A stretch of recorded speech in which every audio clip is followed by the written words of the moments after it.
God, remember us with the rain, sing these ethnic Maasai in a traditional prayer song. The Maasai are herders, so the worst drought in 40 years has been shocking. We have lost nearly all our livestock due to prolonged drought. As the Maasai, we depend on livestock for livelihood. That is why we have come together to dig these things to restore our degraded land and bring back the grass for livestock. The Maasai's Kuku Community Group Ranch is between Kenya's Tsavo and Amboseli National Parks on the southern border with Tanzania, a sacred place reserved for grazing during droughts. But the record drought biting the Horn of Africa has not spared the ranch. The community here is totally in a mess, especially this drought that we are in right now, 80% of livestock is normal. So you can imagine the problem is even becoming bigger and bigger with time. Dutch conservation group Just Dig It is working with the Maasai Wilderness Conservation Trust to help the community restore parched lands.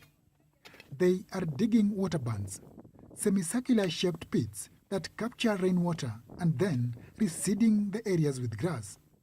But they still need rain to get started. If there's some rainfall and the seeds germinate and there's no follow-up rains, the seeds die off. But fortunately, the environment is so well adapted, even with little rain, the seeds germinate, and that's why we are also really trying to maximize the little rains that we get in the environment. The green pasture is also needed to prevent human-wildlife conflict.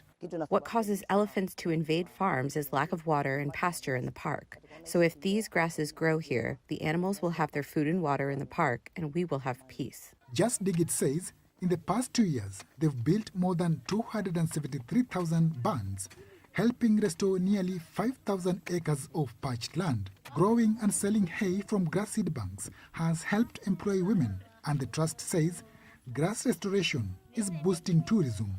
Through such projects, we are able to improve the tourism footprint in the area because we have noticed that wildlife come to the restored sites. As the clouds gather, the Maasai sing for the skies to open and the rains to start coming. Juma Majanga for VOA News, Amboseli, Kenya.